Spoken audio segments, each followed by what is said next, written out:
마태복음 16장 13절 말씀부터 보겠습니다.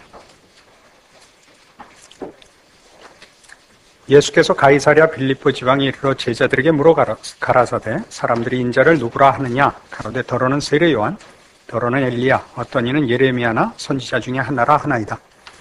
가라사대 너희는 나를 누구라 하느냐? 시몬 베드로가 대답하여 가로되 주는 그리스도시요 살아계신 하나님의 아들이시니이다. 예수께서 대답하여 가라사대 바요나 시몬아 네가 복이 있도다. 이를 네게 알게 하니는 혈육이 아니요 하늘에 계신 내 아버지시니라. 또 내가 네게 이르노니 너는 베드로라. 내가 이 반석 위에 내 교회를 세우리니 음부의 권세가 이기지 못하리라. 내가 천국 열쇠를 네게 주리니 네가 땅에서 무엇이든지 매면 하늘에서도 매일 것이요 네가 땅에서 무엇이든지 풀면 하늘에서도 풀리리라 하시고 이에 제자들을 경계하사 자기가 그리스도인 것을 아무에게도 이르지 말라 하시니라. 그 유명한 베드로의 신앙 고백과 예수님께서 교회의 설립을 약속하시는 그런 내용의 구절입니다. 앞 시간에서 보셨듯이 우리는 성경이 다윗의 그 영웅적인 모습을 그리는 것으로 신앙의 모델을 삼지 않고 다윗이 자신이 죄인인 것을 확인하고 오직 하나님의 은혜를 구할 수밖에 없다는 것을 확인하는 것으로 다윗을 성경이 조명하는 것을 확인했습니다. 그것은 하나님께서 다윗이 하나님을 위하여 전을 짓겠다 하는 데 대한 말하자면 하나님의 답이었죠. 내가 네 나라를 견고케 하리라 하는 다윗의 왕권의 그 영원함과 승리함이 다윗의 어떤 것, 그의 능력이나 심지어 그의 믿음에도 근거한 것이 아니고 하나님만이 그런 일을 작정하시고 주실 수 있는 분이라는 걸 확인한 사실임을 확인했습니다. 다윗이 그의 안에 가진 남다른 종교심, 남다른 신심에 의하여 성경이 그를 조명하는 게 아니고 모든 인간을 대표하여 우리가 어떻게 우리 안에 죄만 갖고 있고 하나님의 은혜와 도우심과 용서하심의 기적이 없이는 불가능한가로 다윗이 서 있다 하는 것을 확인했습니다. 이것은 이제 이 시간에 확인할 베드로에 있어서나 다음 시간에 확인할 바울에 있어서도 동일하게 드러납니다. 이것이 어느 한 사람에게 일어나고 어느 한 사람만을 가지고 우리가 이런 그 내용을 도출해내는 것이 아니고 성경이 이 사실을 모든 성경의 일관된 내용으로 가르치고 있고 우리 자신의 경험에 이 가르침을 비교해서 확인해야 할 신앙의 중요한 하나의 기준으로 이해해야 할 내용임을 말합니다. 오늘 이 마태복음 16장 이 내용을 선택한 것도 그래서 베드로가 어떻게 베드로가 되는가, 그 베드로의 그 생애 속에서 다윗에게 일어났던 일이 어떻게 그대로 반복하여 강조되는가를 확인하려고 이 본문을 택했습니다. 예수님께서 물었죠. 너희는 나를 누구라 하느냐? 주는 그리스도시요 살아계신 하나님의 아들이십니다. 바요나 시몬아 네가 복이 있도다. 이렇게 되죠. 너는 베드로라. 내가 이 반석 위에 내 교회를 세우리니 음부의 권세가 이기지 못하리라. 천국 열쇠를 주어 매고 풀고의 권리까지 교회에 주었습니다. 무엇에 근거해서 교회가 선다고요? 주는 그리스도시요 살아계신 하나님의 아들이신 그 사실 위에, 즉 베드로의 고백의 내용 위에 교회가 섭니다. 이것하고는 다릅니다. 꼭 확인해 주십시오. 베드로의 불같은 고백 위에 서지 않습니다. 베드로의 진심과 헌신과 열정에 서는 것이 아니고 심지어 베드로의 믿음 위에도 서는 게 아니고 베드로가 한 고백의 사실 뭐죠? 예수는 메시아며 하나님이십니다. 그 사실 위에 교회가 섭니다. 예수께서 구원자 되시며 하나님인 사실 위에 교회를 세웁니다. 그래서 음부의 권세가 이기지 못합니다. 베드로라는 사람의 남다른 헌신 위에 서지 않습니다. 이건 마치 앞 시간에서 얘기한 바와 같이 골리앗을 물리친 다윗으로 다윗을 만들지 말고 밧세바 사건으로 인하여 무너진 다윗의 깨우침. 우리는 죄의 종자입니다. 주께서 상한 심령을 멸시치 않습니다로 이제 연결해 가야 됩니다. 그럼 앞에 건 나왔는데 우리는 죄의 종자입니다는 아직 안 나왔으니까 베드로에서 이제 추적해 보면 그게 나옵니다. 19절 내가 천국 열쇠를 네게 주리니 네가 땅에서 무엇이든지 매면 하늘에서도 매일 것이요 내가 땅에서 무엇이든지 풀면 하늘에서도 풀리리라 하시고 이 놀라운 약속을 하시고 이에 제자들을 경계하사 자기가 그리스도인 것을 아무에게도 이르지 말라 하시니라. 아니 이렇게 놀라운 약속을 해놓고 음부의 권세가 이기지 못할 교회, 천국 열쇠를 가진 교회를 약속하시고도 당신이 메시아인 것을 알리지 말랍니다. 그리고 이렇게 이어집니다. 이때로부터 예수 그리스도께서 자기가 예루살렘에 올라가 장로들과 대제사장들과 서기관들에게 많은 고난을 받고 죽임을 당하고 제3일에 살아나야 할 것을 제자들에게 비로소 가르치시니 베드로가 예수를 붙들고 가나요 가로되 주여 그리 마옵소서 이 일이 결코 주에게 미치지 아니하리이다. 예수께서 돌이키시며 베드로에게 이르시되 사단아 내 뒤로 물러가라 너는 나를 넘어지게 하는 자로다. 내가 하나님의 일을 생각지 아니하고 도리어 사람의 일을 생각하는도다 하시고 이에 예수께서 제자들에게 이르시되 아무든지 나를 따르려거든 자기를 부인하고 자기 십자가를 지고 나를 쫓을 것이니라. 어떤 의미에서 이 마태복음 16장 16절 이하의 사건은 교회의 설립과 함께 그것이 분명히 우리의 심지어 신앙적인 헌신을 근거한 것이 아니라 오직 그리스도의 주 되심을 근거한 것이라는 걸 확인시키기 위하여 이 장면이 기록된 것으로 보여집니다. 왜요? 여기에 등장하는 베드로는 이 고백을 한 죄로, 죄까지 될 거 없습니다만 이것으로 그 뒤에 나오는 바와 같이 베드로가 한 이 고백이 자신의 열심과 열정으로서 고백된 것이면 안 된다를 이제 확인하는 작업이 따라 나오기 때문입니다. 그러니까 이 사건에서의 초점은 교회를 예수님이 세웠다 하는 것과 함께 그것은 예수의 누구 되심 위에 서 있는 것이지 우리의 믿음 위에 서 있지 않다. 이 말 오해 없이 받아주시기 바랍니다. 우리의 믿음이 우리의 열심이요 우리가 내는 제사라면 안 된다 그런 뜻입니다.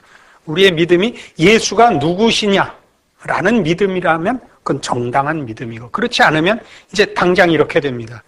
예수님이 20절에서 제자들을 경계하사 당신이 메시아인 것을 아무에게도 말하지 말랍니다. 그리스도라는 말은 히브리어 메시아를 헬라어로 번역한 것입니다. 그것은 메시아라는 것은 그 선지자라는 뜻입니다. 구약 내내 예언된 그 선지자, 약속된 선지자라는 뜻입니다. 그러면 왜 그러지 말라고 하느냐 하면 21절 이어지는 바와 같이 당시에는 메시아가 오시면 정치적, 군사적 승리를 주실 거라고 기대를 했기 때문에 예수님을 억지로 잡아 왕 삼으려는 말하자면 그런 정치적인 해방을 요구하는 잘못된 군중들에게 휩싸일 것을 염려하신 것입니다. 그리고 뭐라고 합니까? 그래서 21절에 이제 당신이 죽으셔야 한다는 걸 얘기하죠. 그러자 다른 사람 다 관두고 누가? 베드로가 예수를 붙들고 가나요? 가로되 주여 그리 마옵소서 일이 결코 주에게 미치지 아니하리이다. 그러니까 다 이제 번역기 옛날식 번역이라 그런 거죠. 주님이 죽도록 내가 놔두지 않겠습니다. 이거죠. 예수께서 돌이키시며 베드로에게 이르시되 사단아 내 뒤로 물러가라 이렇게 되는 겁니다. 너는 나를 넘어지게 하는 자로다. 내가 하나님의 일을 생각지 아니하고 도리어 사람의 일을 생각하는도다 라고 해서 주는 그리스도시요 살아계신 하나님의 아들이십니다라는 그의 고백이 맞는 고백이면서도 그가 기대한 그 고백의 핵심은 우리 죄를 위하여 십자가를 지시는 해방자가 아니라 정치적, 군사적, 물리적 해방자이기를 바랬다는 것이 여기 분명하게 드러나고 있습니다. 누가복음 22장에 가시면 같은 사건을 조금 다르게 설명하고 있습니다.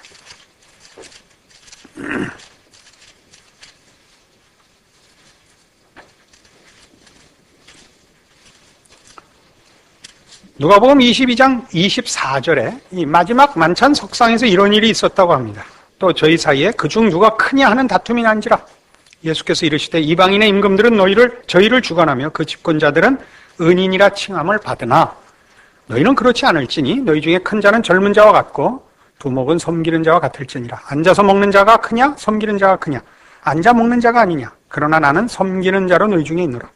너희는 나의 모든 시험 중에 항상 나와 함께한 자들인즉 내 아버지께서 나라를 내게 맡기신 것 같이 나도 너희에게 맡겨 너희로 내 나라에 있어 내 상에서 먹고 마시며 또는 보좌에 앉아 이스라엘 12지파를 다스리게 하려 하노라.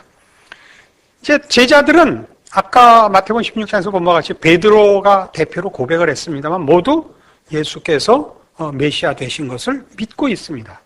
그러나 베드로가 그랬듯이 다른 제자들도 마찬가지로 이 메시아가 이제 민중을 이끌고 총궐기하여 이제 로마를 몰아내고 이스라엘의 정치적 해방을 갖다 줄 해방자로 지금 기대하고 있습니다. 못하실 리가 없죠. 죽은 자도 살리셨는데 바다 위를 걸으셨고 파도를 잠잠케 하셨으며 중풍병자를 고치고 소경을 고쳤습니다. 겁날 게 없죠. 그래서 무슨 싸움이 생겼냐면 이제 정권을 뺏었을 때 누가 1등 공신이냐 그 싸움하고 있는 겁니다. 마지막 만찬석상 예수님은 죽을 준비를 하고 있고 제자들은 누구 공이 더 크냐를 갖고 싸우고 있습니다. 예수님께서 뭐라 그러죠? 하나님의 나라에서는 섬기는 자가 더 크다. 내 나라는 다르다. 너희는 내 제자고 나와 함께 이 메시아 사역에 말하자면 수종든 자들이기 때문에 내 나라에서 내 상에서 먹고 마시며 보좌에 앉아 이스라엘 12지파를 다스리는 상을 받기를 원한다. 해놓고 시몬아 보라. 사단이 밀가부로도 다려고 너희를 청구하였으나 그러나 내가 너를 위해 네 믿음이 떨어지지 않기를 기도하였느니 너는 돌이킨 후에 내 형제를 굳게 하라. 라는 정말 청천벽력 같은 말씀을 하십니다. 이건 베드로에게만 한 건 아닙니다. 사실은 따져보면 제자 모두에게 너희들 상 받기를 원한다. 사실은 사단이 밀가부로도 다려고 너희를 청구했다. 그러니까 지금 제자들의 실력으로는 그 믿는 믿음의 핵심이 빗나가 있지 않습니까? 예수께서 죽으실 거라고 기대하는 제자들은 아무도 없고 예수님 실제로 잡혀가자 다 도망가지 않았습니까? 저들은 예수님이 정치적인 승리를 할 것이고 그때 누가 더 큰 상을 받을까 외에는 모르고 있는 자들입니다. 사단이 내달라고 할 만하죠. 주께서 허락지 아니하였다고 합니다. 그러면서도 베드로가 늘 일종의 대표자입니다. 사단의 청구를 들어주지는 않았지만 너는 돌이킨 후에 네 형제를 굳게 하랍니다. 그러자 베드로가 대답하기를 저가 말하되 주여 내가 주와 함께 오게도 죽는데도 가기를 준비하였나이다. 아까 저쪽 마태복음 16장에서 볼 때 주여 그리 마옵소서에 해당하는 것입니다. 충성 쪽으로 이쪽엔 발언이 시각이 되어 있죠. 그러자 가라사대 베드로야 내가 네게 말하노니 오늘 다 굴기 전에 네가 3번 나를 모른다고 부인하리라. 그럼 우리 이런 질문을 할 수 있습니다. 베드로는 정말 특별한 진심과 열심을 가지고 주를 편들며 충성 약속을 하고 있는데도 주께서 3번 부인하는 이 실수, 이 실패를 방치하십니다. 심지어 사단이 밀가부로 하려고 청구한 그 제자들을 달라고 한 것을 거절하시면서도 베드로의 3번 부인은 놓아두셨습니다. 참 의아로운 일이죠. 마태복음 26장에 가면 이 3번 부인하는 사건이 자세히 기록되어 있는데 그 의미가 있으니 한번 가봅시다. 마태복음 26장 69절입니다.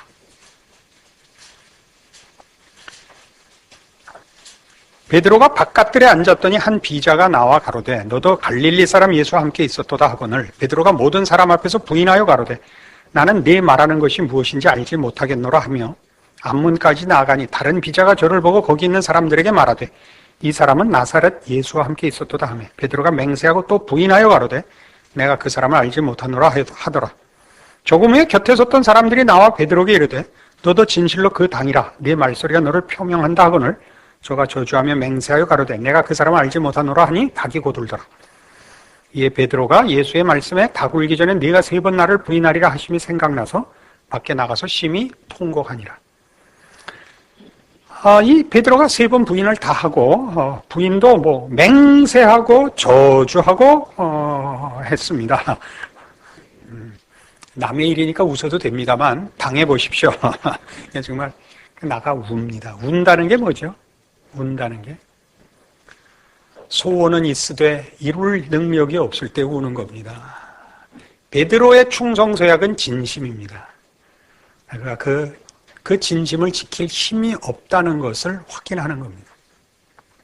베드로의 3번 부인은 왜 필요했을까?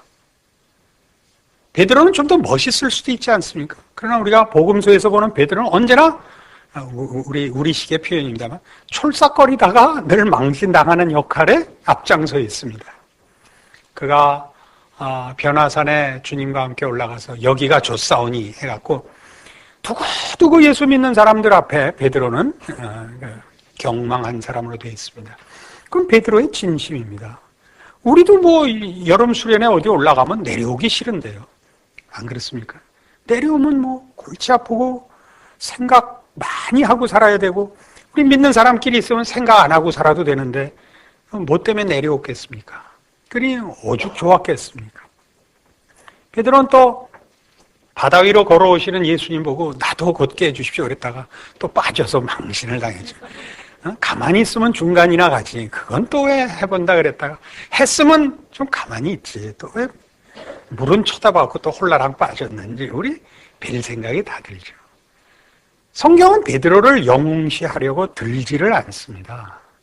우리는 자꾸 영웅화합니다. 남다른 사람이었을 거라고 자꾸 생각합니다.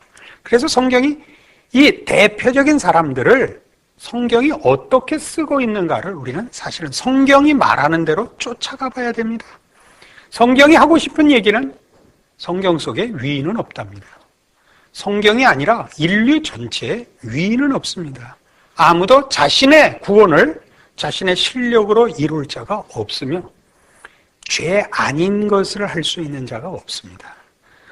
누구는 윤리 도덕적으로 꽤 깨끗한 삶을 살 수 있습니다. 그러나 우리가 앞 시간들에서 살펴본 바와 같이 의라는 것은 또는 선이라는 것은 가치라는 것은 하나님과 분리되어서는 만들어질 수가 없습니다. 포도나무에 붙어있지 않는 가지는 마를 수밖에 없습니다. 가지가 줄기에서 분리되었는데도 혼자서 힘쓰고 애써서 살아남았다. 이런 얘기를 하자고 포도나무 비유를 한 것은 아닙니다. 그렇죠? 하나님과 분리되어 있는 것이 죄인입니다. 하나님 없이 분리된 존재가 된 것이 죄입니다. 하나님을 모르며 화목되어 있지 않으며 연결되어 있지 않으면 죄입니다. 그래서 죄라는 것은 윤리 도덕 이전의 문제죠. 생명과 진리와 거룩과 승리와 영광 등 모든 인간의 필요나 가치나 내용에 있어서 하나님으로부터 공급받지 않는 그 외에 어느 것으로도 자신의 필요를 채우거나 영광스러울 수 없는 상태를 말합니다. 이것이 죄입니다. 그럼 베드로에게서도 확인하는 것이 뭐냐 하면 베드로가 가진 남다른 열심 때문에 그가 제자가 됐거나 그가 뭐 이렇게 저렇게 쓸모있게 됐다를 성경은 얘기하지 않습니다. 제자들을 포함하여 예수님께서 우리 인류를 구원하러 오셨습니다. 제자들은 우리와 다른 자들이 아닙니다. 그들은 다만 하나님이 그들을 쓰셨기 때문에 달라 보이는 겁니다.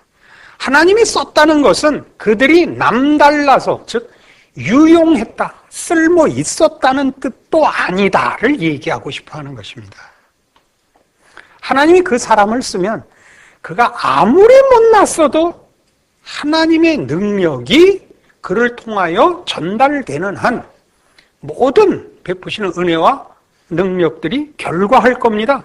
그때 우리는 그 하나님이 쓰신 사람이 마치 그 일을 만들어낸 것 같은 생각을 한다 이거죠. 그것을 차단하려는 것이 성경의 목적입니다. 그래서 이제 우리 이 요한복음 21장으로 가보시면 이 모든 일의 결론이 이렇게 나옵니다. 이 베드로의 3번 부인 사건이 요한복음 21장 15절 이후에 그 예수님이 부활하셔서 갈릴리에 오셔서 제자들을 만난 자리에서 베드로의 사도직을 회복하시는 것으로 이제 마감이 됩니다. 어떻게 마감하나 봅시다. 저희가 조반 먹은 후에 예수께서 시몬 베드로에게 이르시되 요한의 아들 시몬아 네가 이 사람들보다 나를 더 사랑하느냐 하시니 가로되 주여 그러하외다. 내가 주를 사랑하는 줄 주께서 아시나이다. 가라사대 내 어린 양을 먹이라 하시고 또 두 번째 가라사대 요한의 아들 시몬아 네가 나를 사랑하느냐 하시니 가로되 주여 그러하외다. 내가 주를 사랑하는 줄 주께서 아시나이다. 가라사대 내 양을 치라 하시고 세 번째 가라사대 요한의 아들 시몬아 네가 나를 사랑하느냐 하시니 주께서 세 번째 네가 나를 사랑하느냐 하심으로 베드로가 근심하여 가로되 주여 모든 것을 아시오매 내가 주를 사랑하는 줄을 주께서 아시나이다. 예수께서 가라사대 내 양을 먹이라. 이 내용은 물론 베드로의 3번 부인 때문에 3번씩이나 반복하여 그의 사도직을 회복시키는 사건으로 그 첫 의미를 부여할 수 있습니다. 그러나 이 내용의 보다 중요한 면은 이것입니다. 그 첫 질문이 이거죠. 이 요한의 아들 시몬아 네가 이 사람들보다 나를 더 사랑하느냐. 이제 베드로가 이렇게 충성서약을 했거든요. 다 주를 버릴지라도 이렇게 했거든요. 그 묻는 거예요. 네가 이 사람들보다 더 나를 사랑하냐? 사랑한 건 진심입니다. 충성도 진심입니다. 그러니까 그때는 주여 이 일이 결단코 주께 미치지 못하도록 하겠습니다. 와 동일해 보이지만 다른 전혀 내용상 다른 고백을 하죠.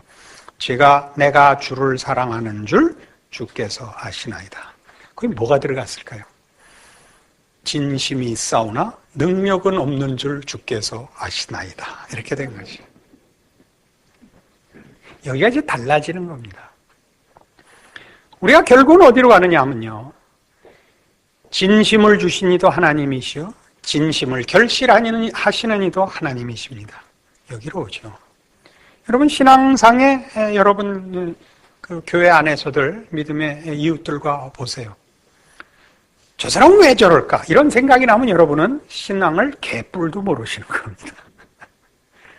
우리 안에 그런 요소들이 있어서 이렇게 말을 하면 가르쳐주면 알 거다라고 생각하면 여러분은 신앙을 하나도 모르는 것입니다. 우리는 알 수도 없고 알아도 행하지 못하며 행해도 정당한 결실로 가지 못합니다. 처음부터 끝까지 하나님의 은혜가 필요합니다. 우리는 이런 일에 대하여 굉장히 자존심 상해하곤 합니다. 우리는 뭐냐? 왜냐하면요. 하나님은 우리 아버지시고 우리를 당신의 형상으로 완성시키려고 하십니다. 우리가 우리를 책임지고 우리가 우리의 필요를 채우는 것으로도 인간일 수 있습니다만 하나님이 목적한 인간의 수준은 그거보다 높습니다. 하나님은 우리를 신의 경지로 요구하십니다. 베드로서식으로 얘기하면 신의 성품에 참여하기를 원하십니다. 그래서 하나님은 우리가 우리의 것으로 채우는 것을 놓아두지 않습니다. 하나님이 주시는 그러니까 신적 내용과 경지와 가치로 채워지는 것을 하나님이 목적하시기 때문에 우리는 결국 하나님이 인도하시고 작정하시는 구원의 이 과정에서 신앙의 이 현실 속에서 하나님이 내 것으로 나를 채우는 것을 자꾸 좌절시키는 경험을 하게 됩니다. 우리의 진심, 우리의 능력, 우리의 열정까지도 하나님이 좌절시키시는 이유는 그걸로 대신 채우지 말라는 것입니다. 이걸 아멘 안 하면 희망이 없습니다. 자기 걸로 고집부려 채우시겠다 이겁니까? 우리가 하나님의 영광을 드러낸다는 말은 하나님이 하시고 싶은 일을 내가 해드린다는 개념이 아니고 하나님의 작품, 하나님의 구원의 영광이 나에게 드러남으로써 하나님을 믿는 구원받은 존재의 신적 목적의 아름다움과 승리가 드러남으로써 하나님이 영광을 받으신다는 개념입니다. 그러니까 그것은 철저히 하는 일보다 존재에 우선합니다. 됨됨이가 우선하고 그 됨됨이가 인생살이의 모든 삶의 도전에 대하여 반응하는 것이 일입니다. 더 지나가 보십시다. 그 시간들을 더 기대하셔도 좋습니다. 그래서 우리는 이런 말하자면 베드로의 제자로서의 복음서에 드러난 그 모습들 속에서 하나님이 어떻게 말하자면 하나님의 백성들을 다루시는가, 어느 문제를 다루시는가를 배웁니다. 다윗에게서 그랬다시피 베드로에게서도 베드로의 진심, 베드로의 헌신, 충성을 요구하지 않습니다. 그것은 다윗이 고백한 바와 동일한 것입니다. 하나님은 번제와 제사를 원치 않으십니다. 하나님이 구하시는 제사는 상한 심령입니다. 왜요? 우리가 하나님이 의도하는 구원의 완성과 목적을 위하여 우리가 만들 수 있는 것이 아무것도 없다는 걸 확인하여 오직 하나님께서 작정하시고 주시려는 것들로 채워 완성되는 것을 하나님이 원하신다는 사실을 이해하는 것, 여기에 다윗의 생애나 베드로의 생애의 증언들이 있는 것입니다. 그래서 이 베드로는 그 후의 모습들을 보면 이렇게 많이 바뀌어 있습니다. 사도행전 3장으로 가보십시다.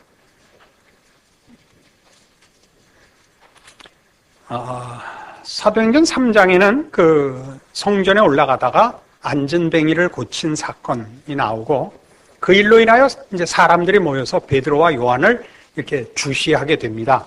이 일에 대하여 베드로가 이제 갑작스러운 설교를 하게 됐죠. 11절. 나은 사람이 베드로와 요한을 붙잡으니 모든 백성이 크게 놀라며 달려나아가 솔로몬의 행각이라 칭하는 행각에 모이거늘. 베드로가 이것을 보고 백성에게 말하되 이스라엘 사람들아 이 일을 왜 기히 여기느냐. 우리 개인의 권능과 경건으로 이 사람을 걷게 한 것처럼 왜 우리를 주목하느냐. 아브라함과 이삭과 야곱의 하나님 곧 우리 조상의 하나님이 그 종 예수를 영화롭게 하셨느니라. 너희가 저를 넘겨주고 빌라도가 놓아주기로 결안한 것을 너희가 그 앞에서 부인하였으니 너희가 거룩하고 의로운 자를 부인하고 도리어 살인한 사람을 놓아주기를 구하여 생명의 주를 죽였도다. 그러나 하나님이 죽은 자 가운데서 살리셨으니 우리가 이 일의 증인이로라. 그 이름을 믿음으로 그 이름이 너희 보고 아는 이 사람을 성하게 하였나니 예수로 말미암아 난 믿음이 너희 모든 사람 앞에서 이같이 완전히 낫게 하였느니라. 이거 우리 너무 당연히 읽습니다. 이런 것들을 왜 당연히 읽냐면 우리가 예수를 믿고 나면 예수 그리스도의 중요성이라는 것은 신자 모두에게 최고의 감격이고 신앙의 최고의 내용입니다. 무엇을 해도 예수 합니다. 그러나 사실은 우리는 역으로 경험합니다만 지금 복음서에서 본 베드로의 3번 부인으로 인한 그의 모습을 추적해서 사도행전 3장에 와보면 이 고백들은 예수가 누구냐에 대한 이해가 베드로가 가졌던 정치적, 군사적, 물리적 해방자로부터 영적이며 영원한 승리를 위한 메시아로서의 이해가 확연하게 이해되어 있는 것을 봅니다. 그 전에는 베드로가 자신의 열심을 예수 그리스도의 해방자 되심에 어떤 조그만 도움이라도 되게 하는 것으로 자신의 충성과 위치를 확보하려 하였고 이제 이 후에 와서는 전혀 그것이 없죠. 자기는 아무것도 없습니다. 자기는 그냥 가르치고 증언이고 이 예수만이 시작이고 끝이며 모든 것으로서 소개되고 있는 것을 만나게 됩니다. 이 베드로의 이 경험을 반대로 합니다. 예수 그리스도로 말미암는 구원과 감격을 이제 깨우치고 믿고 기대하고, 그리고 점점 세상적인 메시아가 되주시기를 자꾸 바랍니다. 그러니까 이 일은 참 기이해서 우리가 예수를 이제 만나고 알게 되고 구원함을 얻었을 때 우리 속에 영적인 회복과 영적인 구원, 약속에 대한 진정한 믿음, 이런 것들이 생긴 것이 사실은 세상적인 보상, 세상적인 해결이라는 것을 자기도 모르게 이렇게 포함하고 있게 됩니다.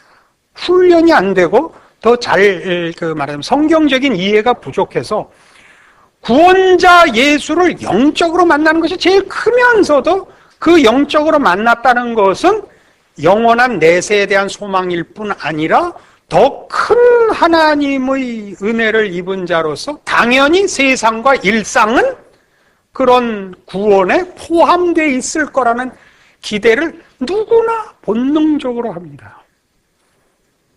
베드로가 한 경험을 거꾸로 한다니까요. 우리는 구원을 얻었고 하나님의 사람이고 믿음을 가졌으니 당연히 세상적인 일에서 승리하고 형통하리라라고 생각을 하게 되고, 하나님이 우리를 구원하셔서 이제 이루시는 일에 우리가 쓸모 있기를 바라고, 나의 열심과 헌신을 당연히 하나님이 바라실 거라고 기대를 하게 됩니다. 이렇게 잘못해도 신앙생활이 꽤 괜찮게 가기도 합니다.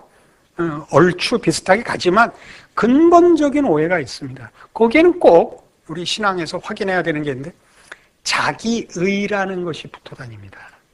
자기의. 나는 너와 다르다가 되고, 이게 자꾸 심판으로 가고 경쟁으로 갑니다.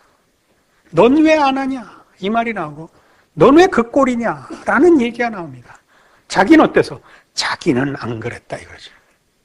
우리 중에 누가 자격이 있어서 구원을 받은 자가 있으면, 우리 중에 누가 자기의 진심을 바쳐서 하나님이 나 아니면 못할 걸 한 게 있습니까?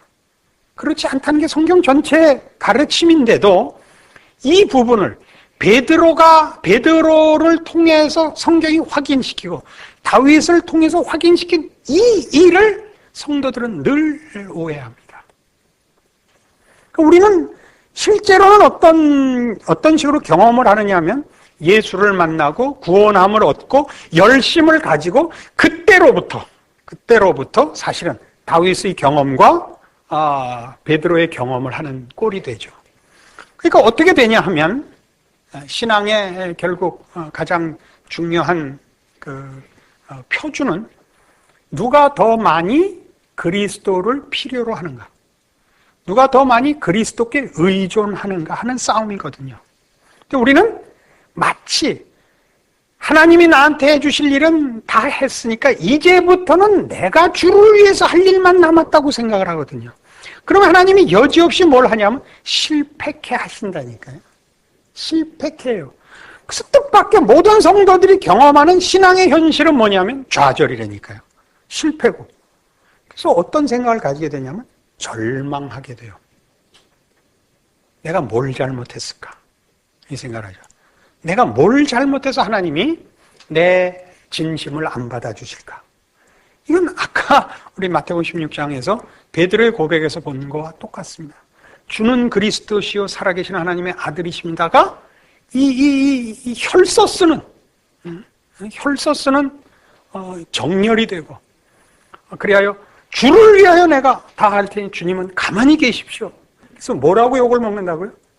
사탄아라니까요. 너는 나를 넘어지게 하는 자로다.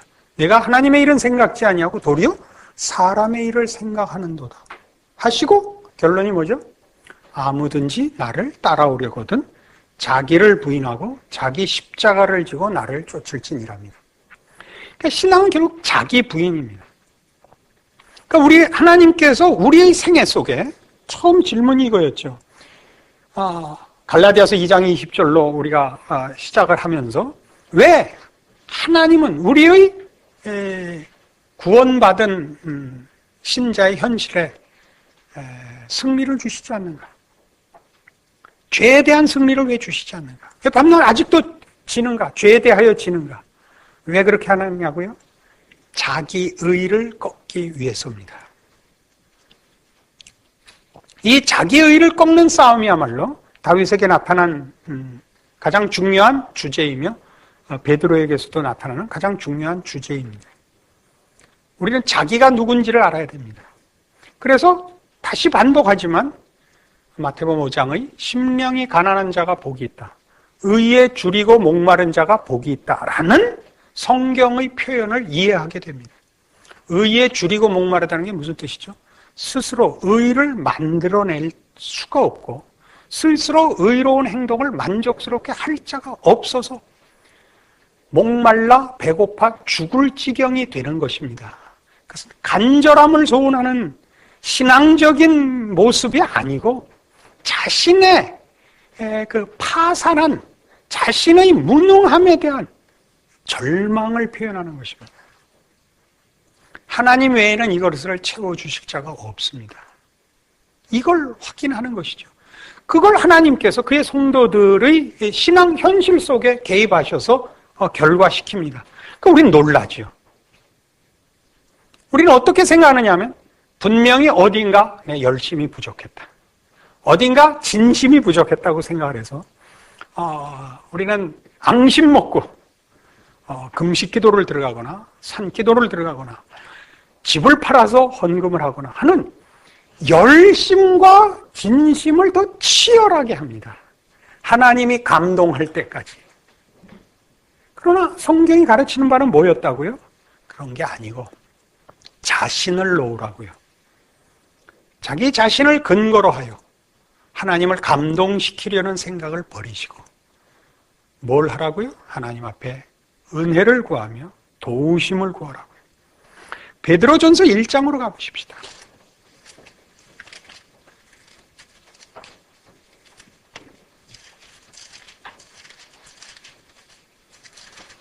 이 베드로의 이런 고백들이 어떤 의미를 가지는가를 우리 오늘 같이 그 베드로의 행적을 이렇게 추적하고 예수님께서 베드로를 뭘 고치셨는지를 모르고 보면 은혜가 덜합니다. 알고 보면 아주 참 복됩니다. 베드로전서 1장 17절 신약성경 377페이지입니다. 외모로 보시지 않고 각 사람의 행위대로 판단하시는 자를 너희가 아버지라 본즉 너희의 나그네로 있을 때를 두려움으로 지내라. 너희가 알거니와 너희 조상의 유전한 망령된 행실에서 구속된 것은 은이나 금같이 없어질 것으로 한 것이 아니요 오직 흠없고 점없는 어린 양 같은 그리스도의 보배로운 피로 한 것이니라. 그는 창세 전부터 미리 알리신 바 된 자나 이 말세에 너희를 위하여 나타내신 바 되었으니 너희는 저를 죽은 자 가운데서 살리시고 영광을 주신 하나님을 그리스도로 말미암아 믿는 자니 너희 믿음과 소망이 하나님께 있게 하셨느니라. 너희가 진리를 순종함으로 너희 영혼을 깨끗하게 하여 거짓이 없이 형제를 사랑하기에 이르렀으니 마음으로 뜨겁게 피차 사랑하라. 너희가 거듭난 것이 썩어질 씨로 된 것이 아니요 썩지 아니할 씨로 된 것이니 하나님의 살아있고 항상 있는 말씀으로 되었느니라. 그러므로 모든 육체는 풀과 같고 그 모든 영광이 풀의 꽃과 같으니 풀은 마르고 꽃은 떨어지되 오직 주의 말씀은 세세토록 있도다 하였으니 너희에게 전한 복음이 곧 이 말씀이니라. 여기서 이렇게 말씀을 강조하는 게 이제 알겠죠. 그러니까 하나님의 일하심이 예수 그리스도 안에 있는 구원이 주께서 베푸신 은혜와 우리의 공감 혹은 우리의 반응과 결합하여 기독교 신앙이 존재하는 것이 아니고 창세 전부터 작정된 하나님의 뜻으로부터 시작하여 그가 그 뜻을 이루기 위하여 그 아들을 보내신 하나님의 실질적인 일하심과 그가 십자가를 지심으로 말미암아 모든 영혼들을 구원하시는 자비로우신 그의 은혜의 능력 안에서 우리 모두가 이 자리에 있으며 영원한 소망을 가지게 된 것이니라. 이렇게 가르치는 것입니다. 이것이 기독교 신앙입니다. 그래서 우리 모두는 사실은 아까도 강조한 바와 같이 베드로의 이 경험을 사실은 반대로 하고 있는 현실을 겪고 있는 것이 대부분의 성도들의 신앙 현실입니다. 여러분들의 절망과 좌절은 여러분의 열심과 여러분들의 진지함이 부족해서가 아니라 실제로 하나님이 여러분 안에서 행하려는 일과 여러분이 욕심내는 것이 초점이 달라서 생긴 것입니다. 저 베드로의 실패가 왜 필요했는지를 기억하셔서 사실은 하나님이 여러분을 제대로 지금 인도하고 계시는데 여러분은 번듯한 신앙의 승리 한 번 못했다고 좌절하지 마시고 그 모든 실패 속에서 더 자기를 부수는, 더 자기를 부인하는, 마태복음 16장 24절 그대로 자기를 부인하고 자기 십자가를 지는 그 길이 바로 하나님께서 우리에게 허락한 구원을 완성해 나가는 신자의 신앙의 진전이요 성숙이라는 것 이해하는 올바른 이해로 여러분들이 자랑할 것 없어 보이는 신앙의 현실이 사실은 하나님의 기이한 인도하심 속에 있고 인도함을 받아 자라나가고 있는 과정인 것을 꼭 이해하시기 바랍니다.